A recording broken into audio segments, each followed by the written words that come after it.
Ladies and gentlemen, boys and girls, I would, if I had had the time, looked at my emails for reading submissions for magazines or uploaded a video, because I still have video from when I was stuck in the house without power in mid-February for a week. I've still got probably 2 or 3 days of stuff to be able to upload, which I will do. Maybe not today or tomorrow. I was thinking I'll just upload a video and not do a reading for not Poetic License, but for the Cafe Gallery in honor of that, because on Tuesday nights starting at 7 o'clock I would often read from Scars Publications books in honor of that. But I didn't have the time to be able to upload anything because I've just been releasing issues for the next month and then trying in like a day's time to come up with issue collection books so that they can get turned around, because you have to do it so far in advance with the way Amazon releases things for authors to get a proof copy before the book's actually, even if it's live. So I'm rushing to be ahead so that all of my own personal work falls behind. Awesome, double plus cool. But I had to do this in honor of you guys because I couldn't let a day pass without a video post for you guys.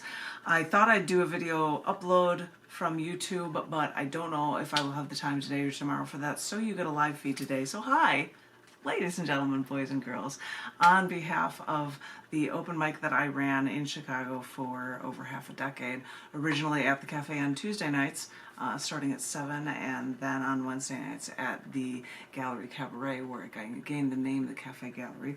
I was doing the Cafe Gallery readings because sometimes I'd read material from the books at the cafe at the beginning of the open mic, or when people hadn't shown up yet at the Cafe Gallery, I would have to start an open mic, so I would just start reading things to get the mood going before there was enough people to get the open mic sign-up sheet strong and good.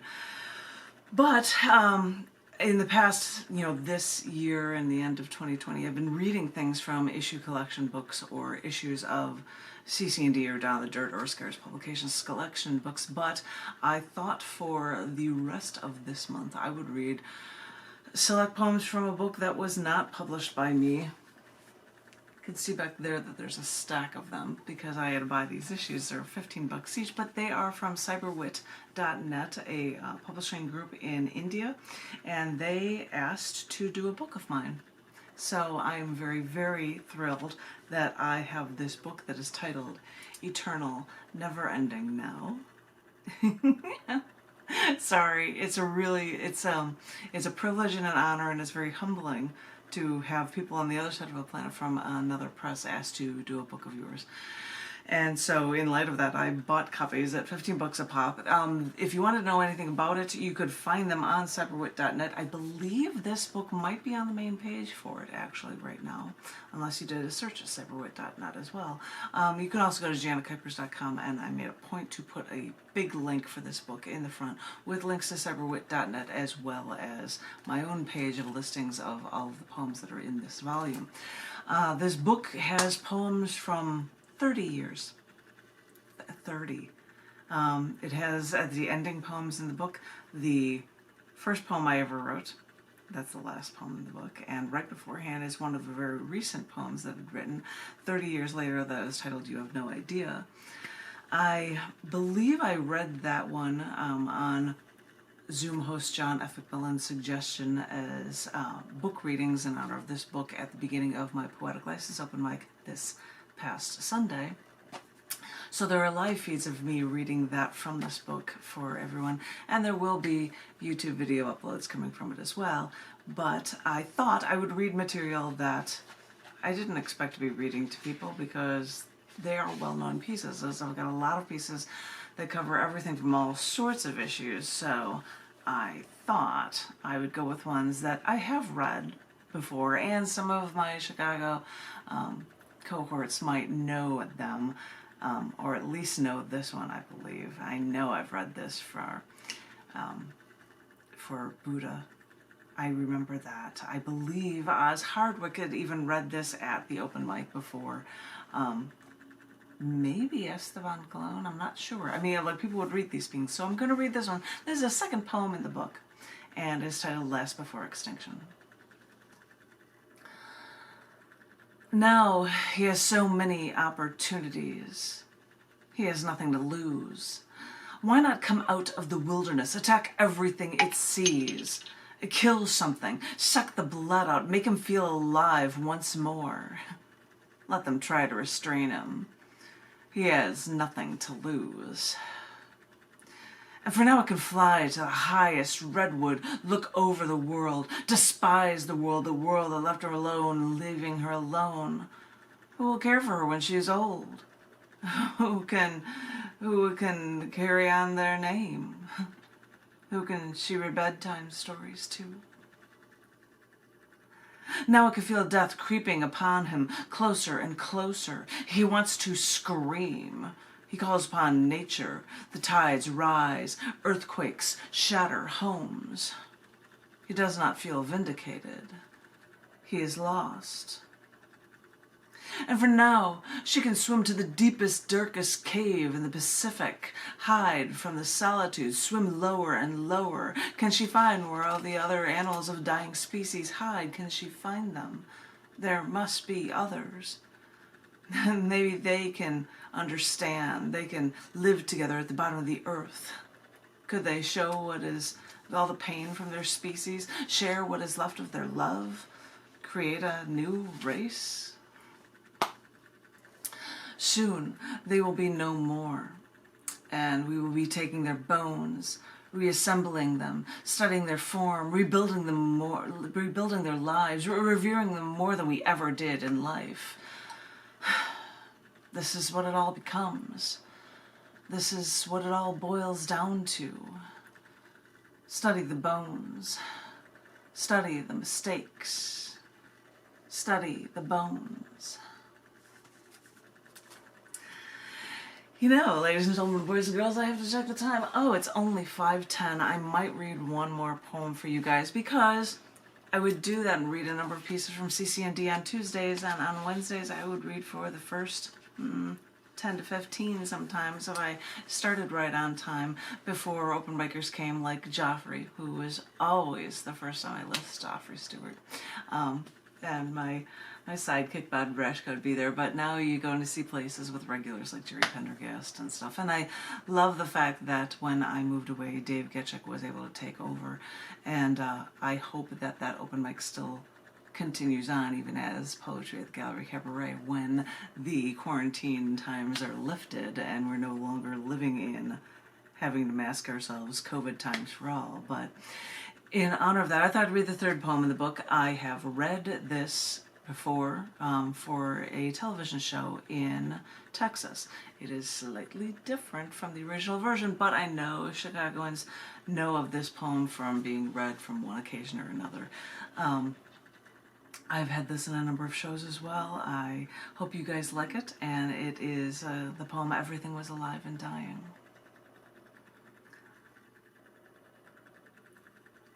I had a dream the other night. I walked out of the city to a forest, and there were neatly paved bicycle paths and trash cans every 50 feet and trash every 10. As I walked, there was a stray cat. She still had a little neon collar on with a little bell.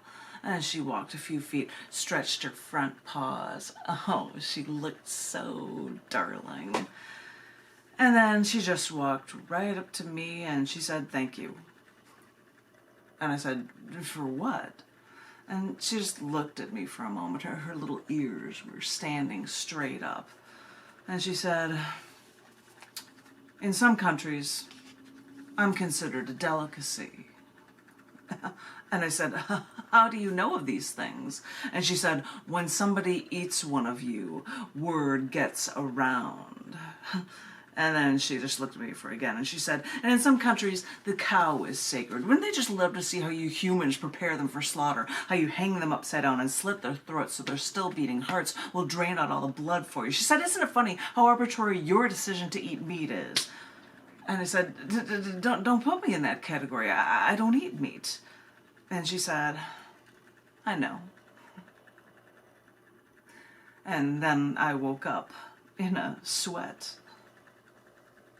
So tell me, Ted, Canadian, Cuban, Cruz. So tell me, my Aunt Nancy, my eyes are wide open, Pelosi. So tell me, Mitch, the slowest turtle, McConnell. So tell me, crooked Hillary Clinton. So tell me, Entertainer-in-Chief Donald J. Trump. So tell me, Barack Hussein Obama.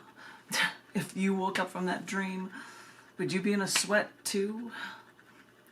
Because everything is linked here. We destroy our animals so we can be wasteful and violent. We destroy our plants. We destroy our earth. We're even destroying our air. We wreak havoc on the soil, the atmosphere. We pump aerosol cans and exhaust fumes, and we dump our wastes into our lakes. And you think I'm extreme? So I'm beginning to think that we just keep doing it because we don't know how to stop. And deep inside we feel the pain of all that we have killed. And we try to control it by popping a chemical-filled painkiller. We live through the guilt by taking caffeine, nicotine, morphine. And we keep ourselves thin with saccharin. And we keep ourselves sane with our alcohol poisoning. But you see, the thing is, in the wild, you have no power over anyone else. Now that we're civilized, we create our own wild. Maybe when we have all this power, the only choice we have is to destroy ourselves. And so we do. All right, ladies and gentlemen, boys and girls, on this animal rights theme, which is at the beginning of this book, Eternal Never Ending Now, a 137-page book of my poetry, spanning 30 years, that I am honored, humbled, and thrilled to have included from cyberwit.net in a 2021 book. I read one piece for my feature reading that Zoom host John F. McMillan really pressured or gently insisted I do last Sunday. I read Vegetarian Stands by the Meat Sale, which is something I wrote while running my open mic, but I also have, I believe, one more animal rights poem that I would like to share with you guys. And it's a perfect one to end this one with. And I remember specifically reading this at Elizabeth's Crazy Little Thing. And I was recording it, and Oz Hardwick from Leeds, from the UK, is visiting. And when I read this poem, you could hear him just have this witty laugh as a response for the ending of this poem. So I think it's perfect to actually end this reading with you guys. This poem is titled On a High Horse Like This. I listened to a hunter from Africa say, "All life is sacred." And he said that after separating a small, thin, non-venomous snake from around a large African hawk-like bird's neck.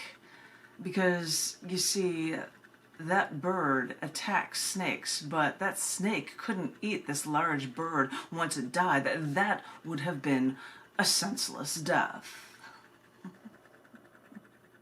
All life is sacred, you say. So I couldn't help but think, as a hunter, do you pray for the sacred dead after you've killed it? I mean, I don't usually vocalize when I'm on a high horse like this. And I've had to explain myself to meat eaters that no, these aren't leather shoes I wear.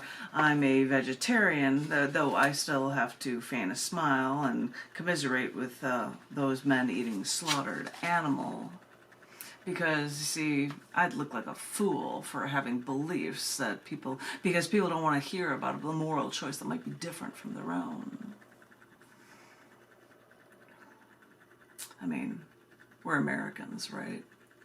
If it's not human, or maybe a dog or a cat, eat it. It's that simple.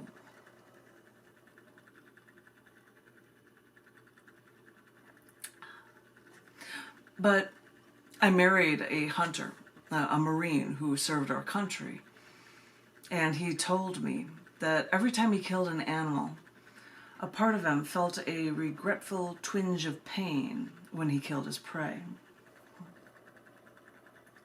The prey that he searched for, with the weapon he could use before anything got close enough to be an enemy. Oh, I'm sorry. I'm getting on my high horse again.